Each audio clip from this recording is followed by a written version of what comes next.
Well, to that point, one of my biggest problems when I was going through college is I would look at the professor, and unless I was not getting a master's in business administration, where I had professors that were successful in business, in my little liberal arts school in Ohio called Denison University, which wasn't really all that liberal at the time, but I would ask myself, what in the world did these professors do in life, and how can they really teach me anything that's not in the textbook? And the answer is they lived in a bubble all their adult lives, going from one academic job to the next. And I think this is what you see here, which then raises the bigger question is, administration at this Butler University, how in the world do they even approve a course like this? Oh, I'm sure they're 100% in favor of it.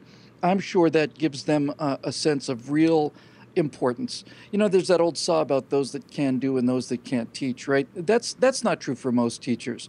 Most teachers, people who are teaching engineering or physics or chemistry or whatever, are dedicated to the idea of teaching students something, and they're teaching them something useful.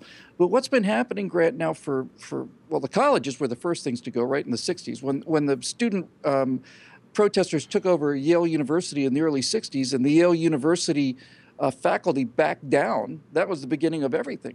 But right now, Grant, you go to college, and just like everything else for this generation, nothing is hard and nothing you have to work for. Everything is what you want. So what are they actually teaching on colleges now? They're teaching studies, right? I mean, I have a degree in studies. What does that mean? It means I have a bachelor's degree in the study of other studies, such as, you know, ecological studies and transgender studies and so on. I've got a degree in studies, and I'm working on my PhD in studies.